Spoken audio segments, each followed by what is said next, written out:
So again, North American Continentals has come and gone, and it's been a very interesting journey for us all, especially considering all the deck types that we were able to see. With everyone coming and going, we saw over 10 decks that were all brought and represented in the NA Continentals, and that's not even counting all the decks that we saw in all the last chance qualifiers as well. And so with that, now we have a pretty good assessment on how everything is looking and potentially how the meta is matching up. So without any further ado, let's go ahead and dive in.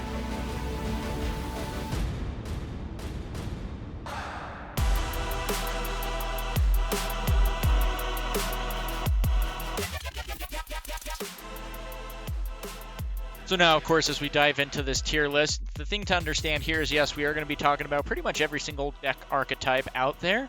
A lot of these, of course, are going to be more on the casual forefront that are just fun to play. They're not necessarily going to win you any store champs or even, qualify you for anything all that special, but they're still fun, and we're going to include them because they are still relevant, and there are some people who still love to play them. That's not to say necessarily that they aren't going to be beating the better decks by any means. There's still a couple of times where they will end up winning against a top tier deck.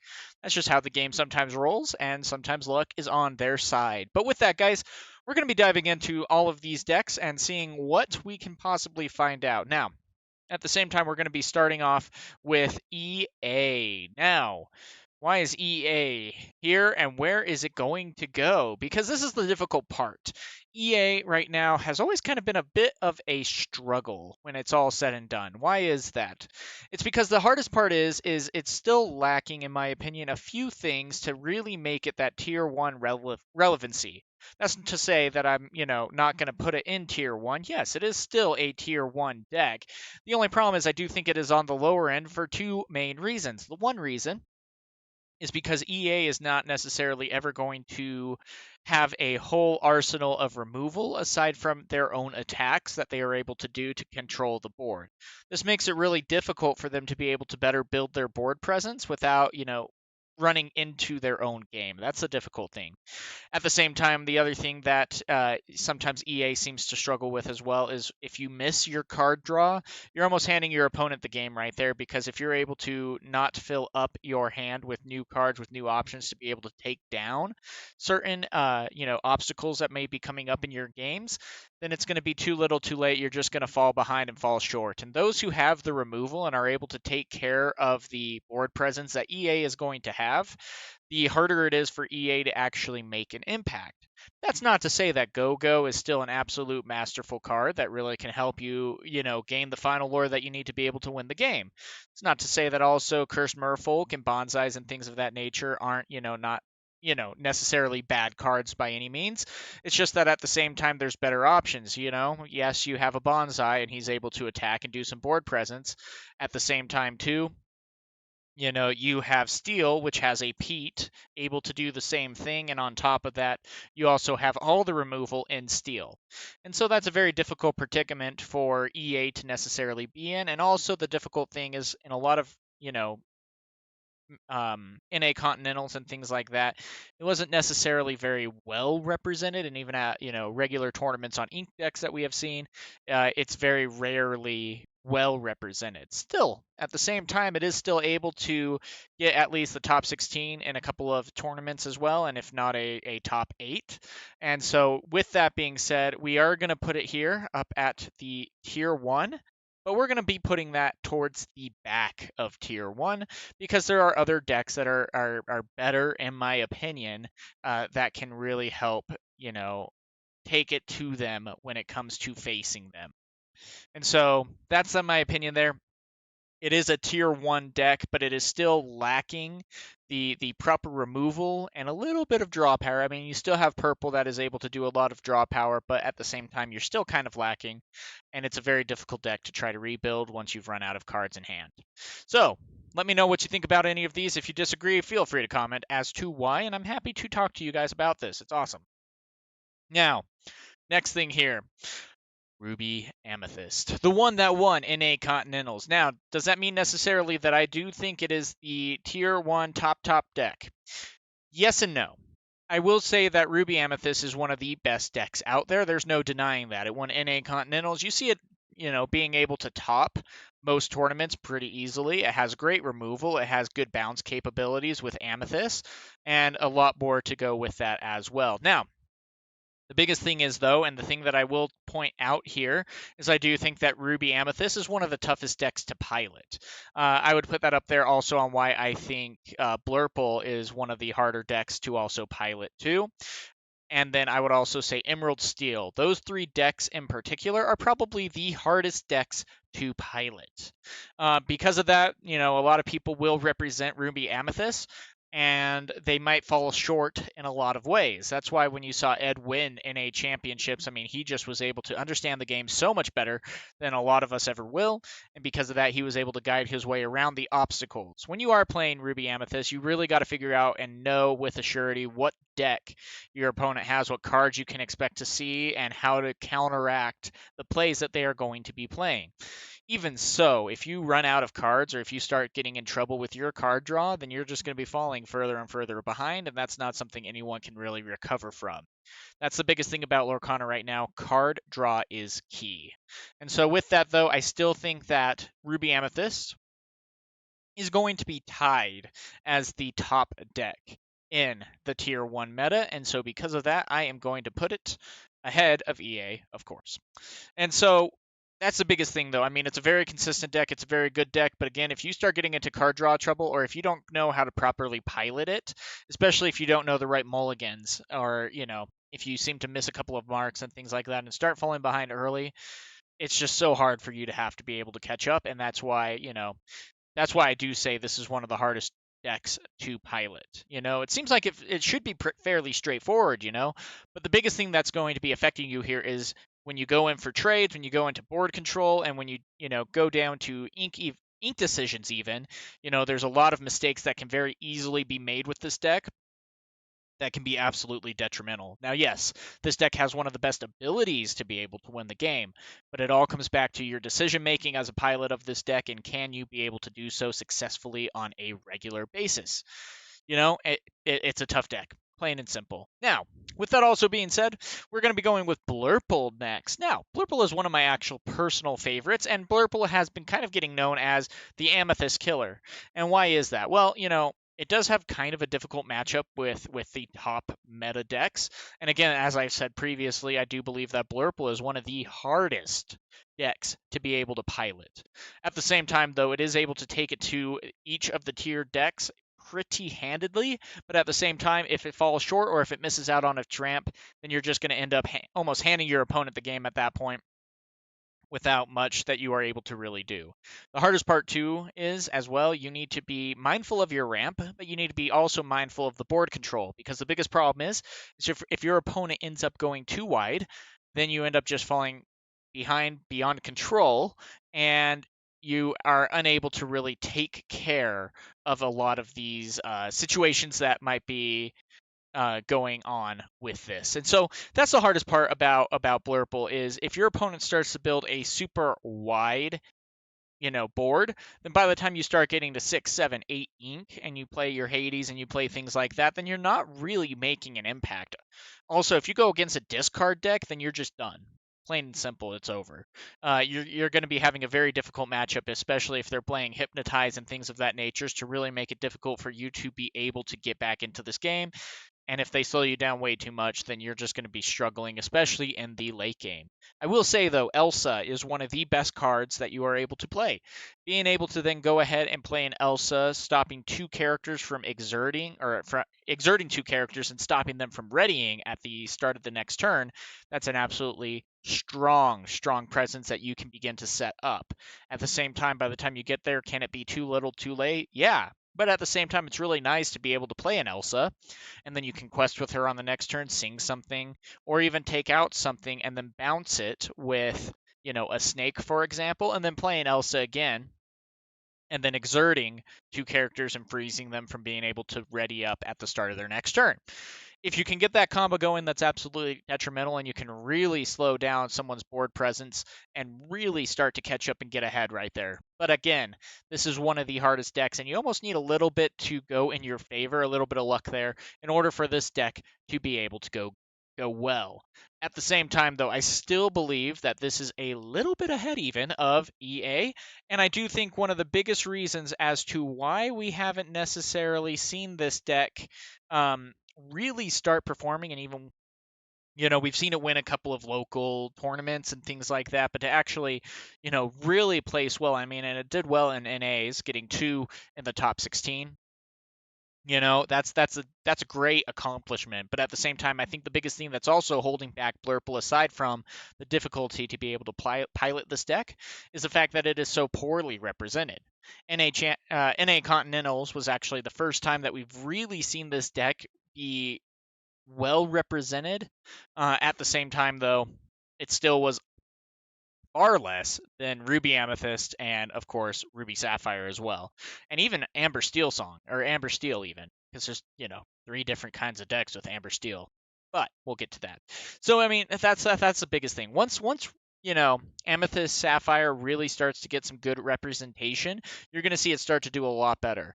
And so at the same time, though, you're still hoping that these people are able to pilot the decks well and that their matchups are a little bit favorable. But again, especially when playing with Blurple, you are going to be having a little bit of an uphill battle, especially if you are going against the aggro decks and they just go too wide too early and they start questing for, a lot of lore in the early game. Then it's like, Amber is just going to take you out pretty quickly, and you just got to be very mindful of that kind of matchup. But that's okay. Now, without any further ado, one of my favorite decks in this meta. Unfortunately, also, I don't think it's the best of the tier 1s, but we'll get to that. With that, I do think that Amethyst Steel is an absolutely awesome deck, and a one that has tried to make an impact on the Azurite Sea release, and it's been able to do a lot and be able to make itself known, but it hasn't quite been able to make a full impact. And that's something that's very interesting as well, because the difficult thing is you see pretty much in all the major tournaments, and I say major tournaments with those that have, around 100 people or more, that you see an Amethyst Steel deck that is actually able to perform well and move on and really place in at least the top 8. But at the same time, Amethyst Steel has never actually placed and won a tournament, really. And I've been watching this pretty extensively and haven't really seen it. Now, why is that, do I think? Well, I think the biggest thing, too, is that Amethyst Steel really can run into some bad card draws, and you need to almost work it around it, but at the same time, especially if you are unable to sing a lot of the songs in your deck, either with your 4 costs with the Zeuses or anything of that nature, while also still being able to get and build up your board bigger, then you start running into a lot of difficulties. With that as well, it is very difficult for you to be able to maintain a good card draw in this deck. You see a lot of deck lists of people not even playing friends on the other side. You're probably going to see a little bit more of library. That was something I was testing before Continentals, and it was good, but you really got to understand your need to put things into the library and weigh that risk with the ability to build up your board. And if you don't understand that dynamic, you're going to be making mistakes and wasting turns where you have, you play your library and you waste a turn putting 3 into the library when you have like a Lawrence in hand, for example, and they already have the board presence to take out the library. And so, you sacrifice 3 ink to be able to do so, and you just end up running into some dangerous problems there. Still, though, I do think it is an absolute great deck. It's a really fun deck to play. It has the removal that you need, and it has the bounce of purple, and it has some really great abilities that it is able to accomplish. At the same time, though, it is a very difficult deck to try to get a hold of and be consistent with. And if you end up missing your mark, you are just going to, again, be handing your opponent the games. And that can be a very difficult thing to try to come back from, especially when every win is so vital. And so because of that, I am going to put Amethyst Steel just barely ahead of EA. Now, why is that? I do think it is better than EA. especially with the me piloting on Pixelborn, me piloting at locals on a regular basis. The biggest thing is when I am playing Amethyst Steel against EA, my biggest goal, of course, is to get the board control early and to try to get my opponent's cards in hand to go as low as possible so that I am able to continue to build my board while they continue to run, into card draw problems.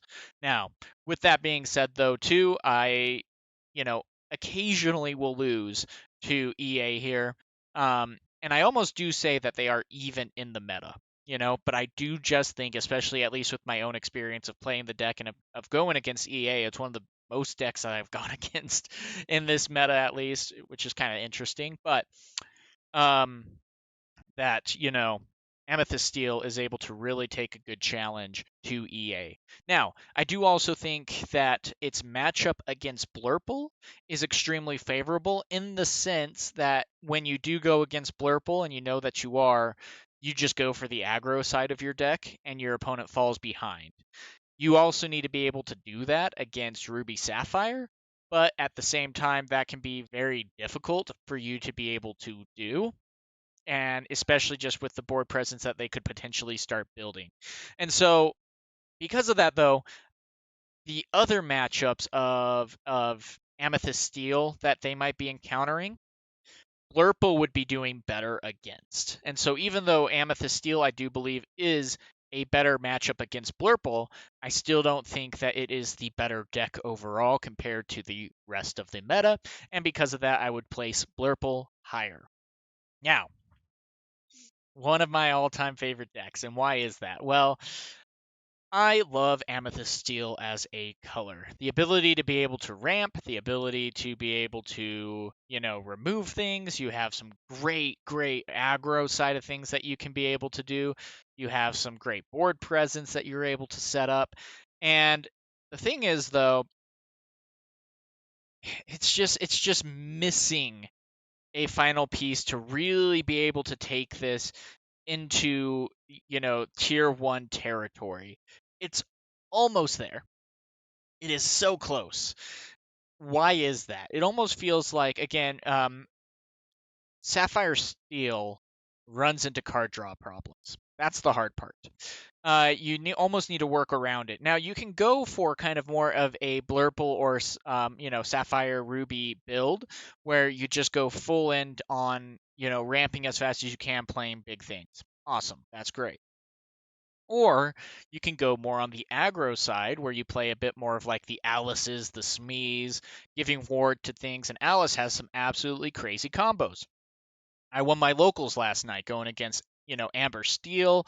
I beat Ruby Sapphire, and I beat an Amethyst Steel deck, ending only losing one round in particular to Amethyst Steel. Now, only one game, so I went 6-1.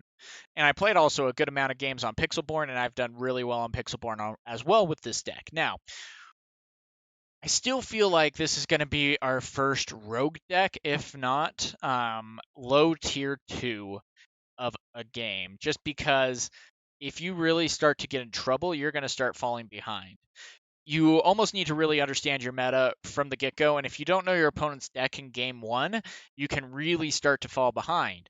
If I know that I'm going against Ruby Sapphire, awesome. I'm going to go a lot more aggro, and I am going to be mulliganing any card that isn't going to get me aggro. At the same time, too, Alice's are going to be absolutely helpful, because if I can play an Alice, and then the next turn I can play a Gantu, and Alice can quest and give Gantu ward, that's pretty good, but at the same time, these combos are a little bit difficult to have to work around. And that's why Amethyst, Ruby Amethyst is just going to be a very difficult matchup for you, especially with the aggression they're going to be able to punch back with you at. And then once they get into the late game, they have the Tremaines, they have the Be Prepareds, and you just don't have the draw power.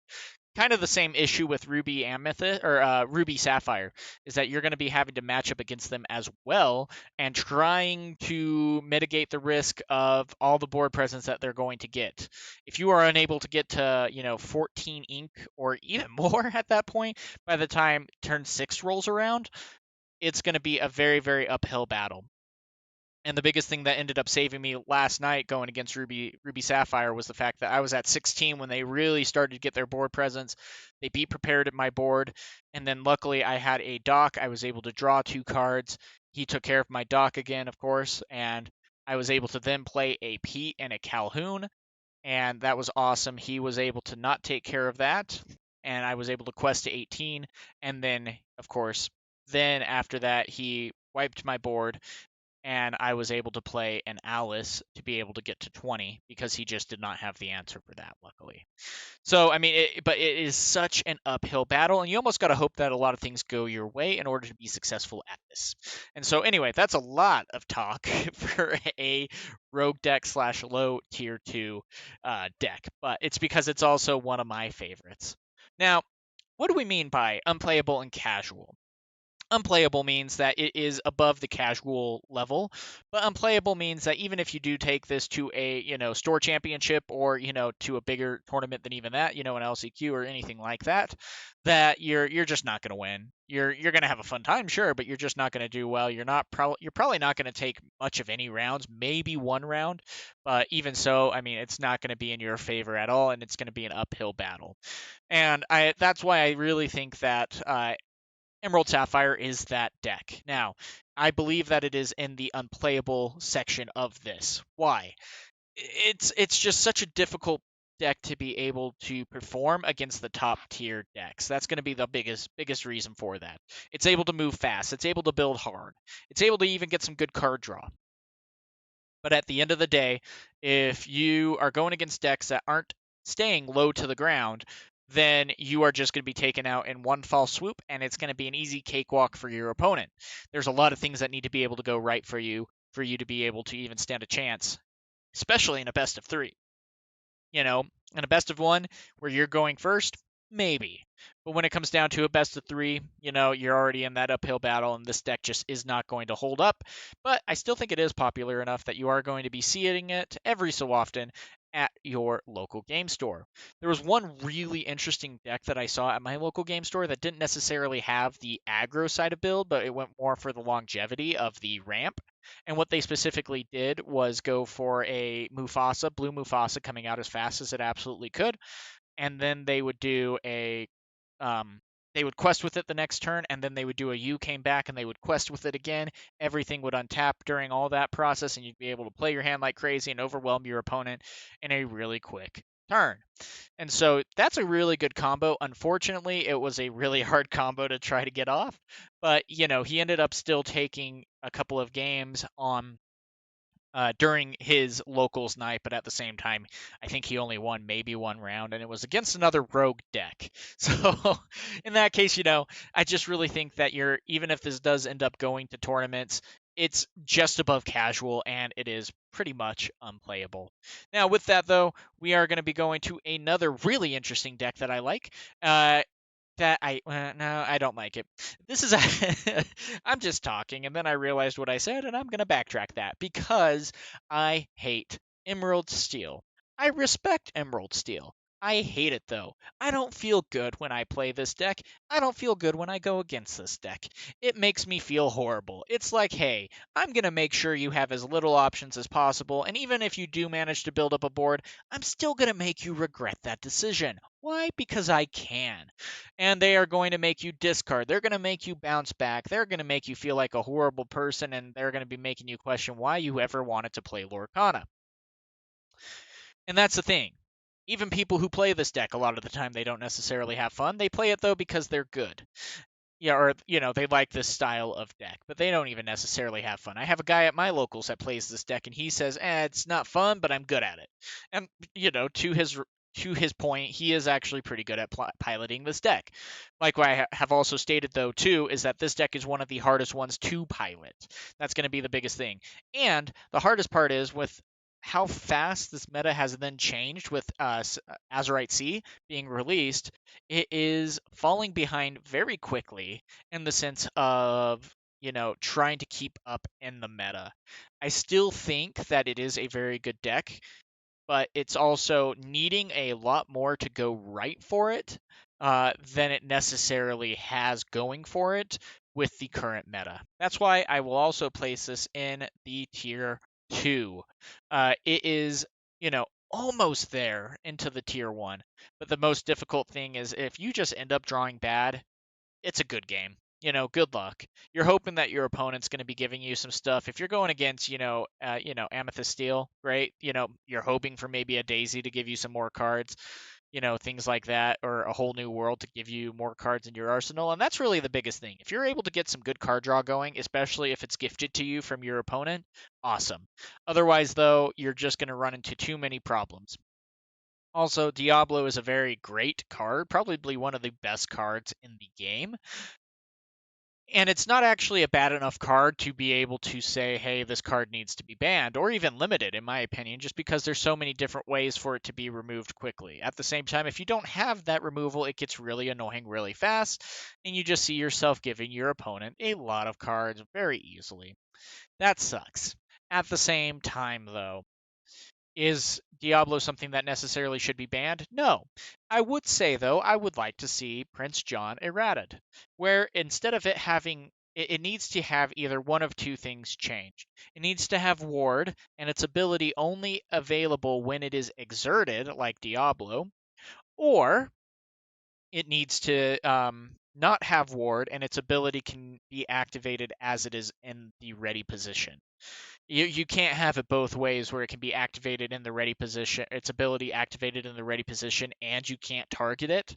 So it's just sitting there all day on the board, and there's absolutely nothing that you can do. Your Elsa, it's just going to look at it, and he's going to wave back at you, sucking his thumb. That's it.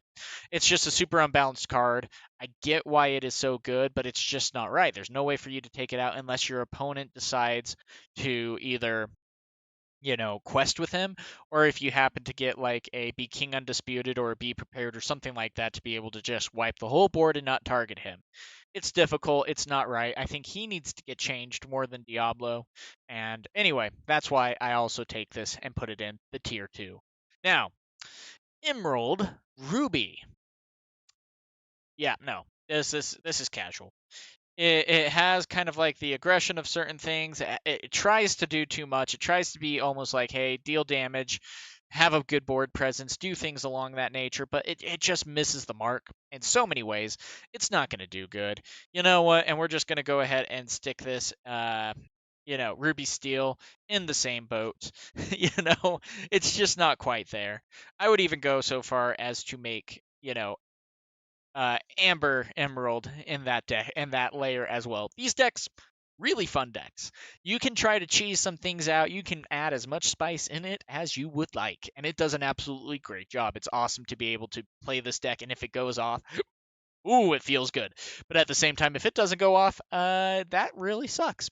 And you just find yourself feeling worse and worse about your games, and you'll get further and further behind. And especially if you aren't able to get your engines going, and even if you do get your engines going, if you're going against tier 1 decks, you're just going to end up losing, and it's really sucky. A lot of these do go on kind of more of the aggro side of things, or try to at least get the board control, but they're just going to miss the marks every single time almost. And because the other tier 1 and tier 2 decks, even the rogue decks, are just going to be more efficient. They're going to be able to do things more efficiently and at a higher level, and that's about it. Anyway, but yeah, with that being said, though, these decks are great decks, but they're just going to miss the mark.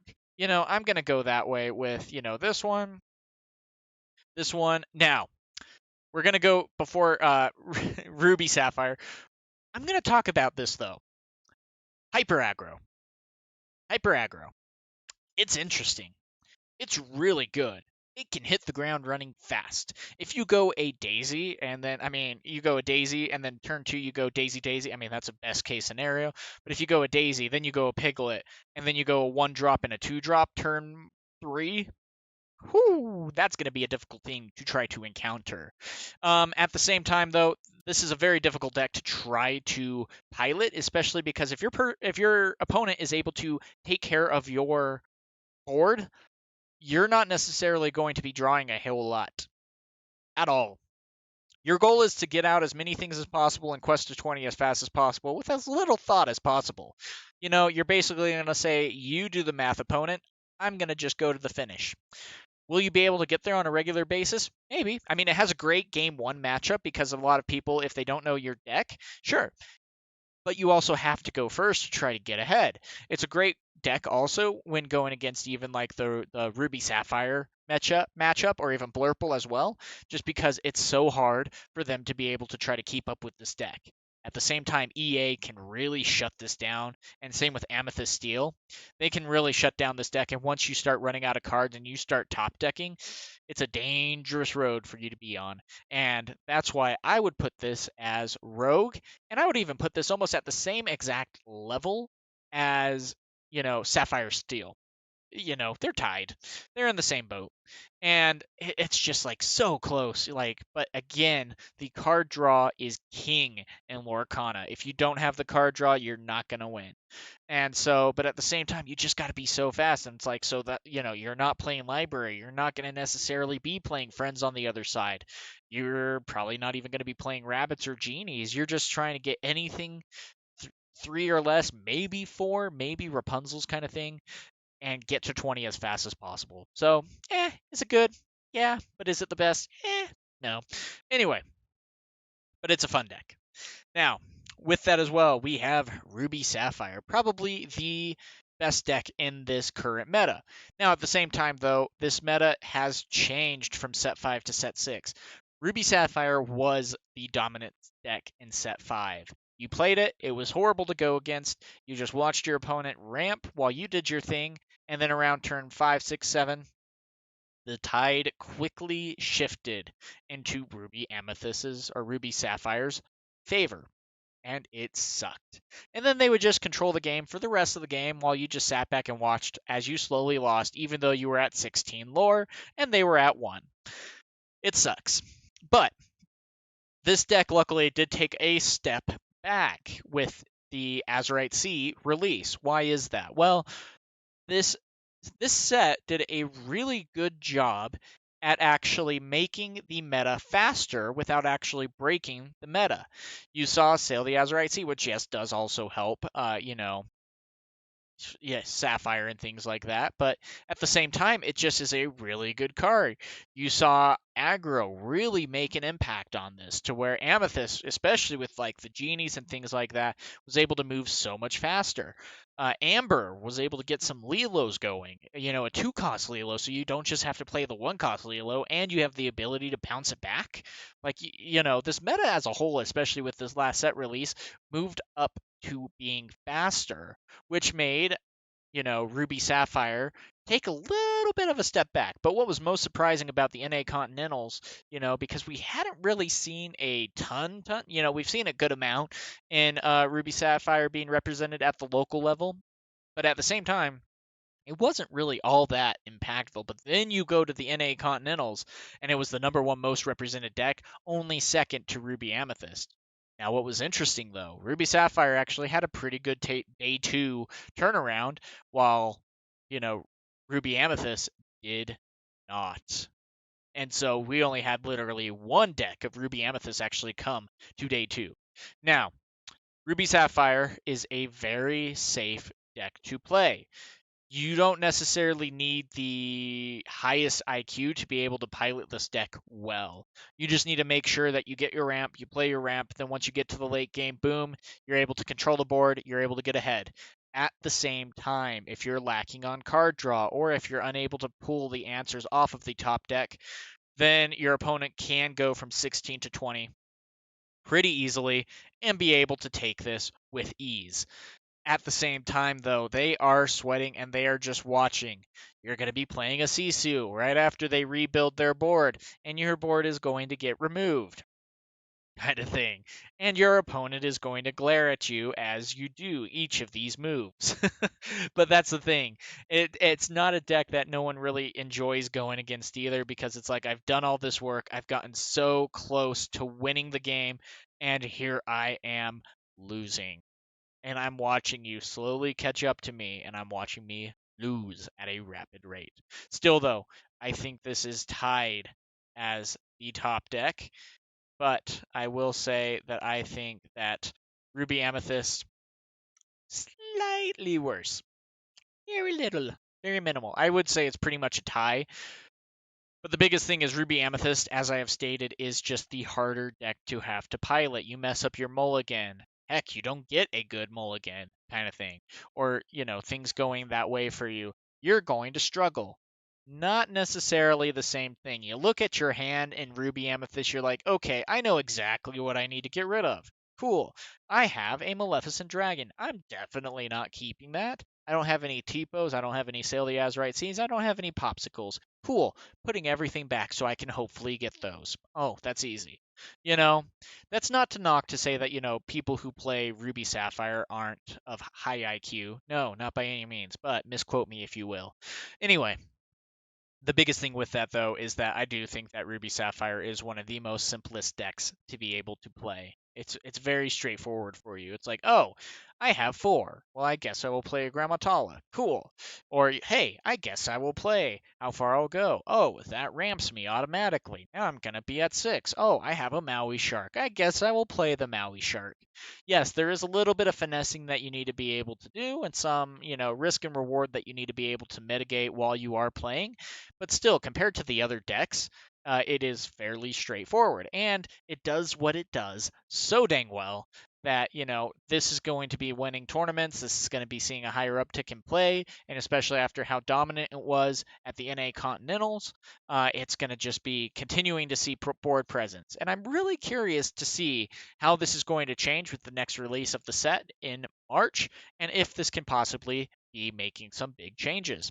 Now, our final deck, Amber Steel.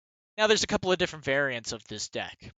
We're going to kind of combine them into all because, we have the Mines, which is more of the aggro build, and we have Steel Song, which is more of the control build. Now, I will say this. Amber Steel is a very, very great color combination. You're able to get a ton of removal. You're able to get the aggression. And the biggest thing for Amber Steel Song is that they have the ability to be able to sing a lot of songs while also still continuing to build up their board.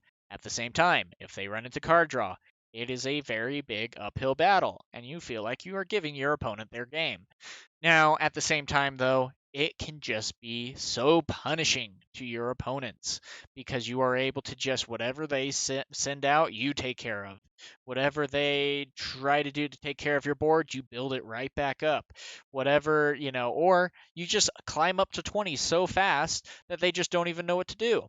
I just had a match on the Knights of Lorcana League where my opponent was playing Ruby Sapphire. I was playing Dwarven Mine. And I was able to go first. I won the dice roll, and I just mulliganed until I had the aggro cards in my hand that I needed, and then I just climbed to 20 before he could do anything about it.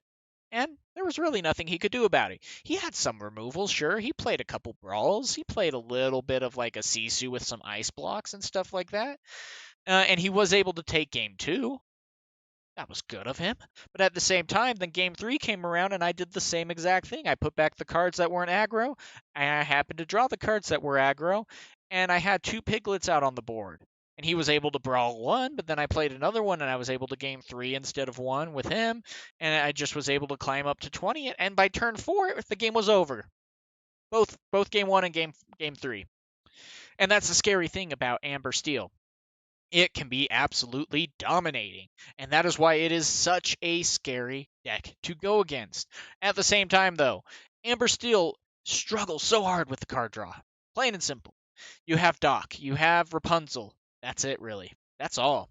Otherwise, you're just in trouble. Maybe a whole new world if you're playing the Steel Song variant, but even still, that's really helping your opponent. And if you can't sing that and you have to hardcast it, you're giving your opponent a huge advantage. Plain and simple. That's just how it is. And so with that, though, I still think, though, it is, far better than Blurple just because of how fast it is. And I would just put it right behind the Ruby Amethyst. Now, I do think that it can be a pretty even or close matchup with Ruby Amethyst. I think it's also a great matchup against Ruby Sapphire. But again, if you're ending up going turn 2, like if you end up going second, that can really put you behind. And that's the biggest thing. Amber Steel relies on you going first on a regular basis. You miss that, too bad. And so you really got to just find ways to get ahead. Now, if you're going second, does that necessarily mean that you're going to be missing the game or losing the game? No, not by any means. But at the same time, you're still going to be having a very difficult battle trying to get to that 20. That one turn really does make a difference, especially against Ruby Amethyst and Ruby Sapphire. At the same time, though, Blurple, fine matchup. Going against Amethyst Steel, yeah, that's fine. Going against EA, yeah, you're going to take it. Going against Discard, that's probably the hardest matchup, but Discard is so, with Emerald Steel, is so poorly represented these days that you're not necessarily going to be running into it. Yes, you're still going to struggle, but it really feels like that you matching up against Emerald Steel is going to be about a 50-50, especially if they end up missing any of their card draw or they just don't have the discard that they necessarily need to do well against your deck. So, it is what it is, but we'll see what ends up happening. I'm really excited to see how this is going to go. So, what decks are you guys going to be taking to set championships? What also are your thoughts on the NA Continentals? And more importantly, what are your thoughts about the list that I made? Because it's over here. With that, go ahead and let me know on if you agree or disagree with my list. And I am excited to see what you guys have to say, especially if you made it this far. With that being said, guys, though, till next time,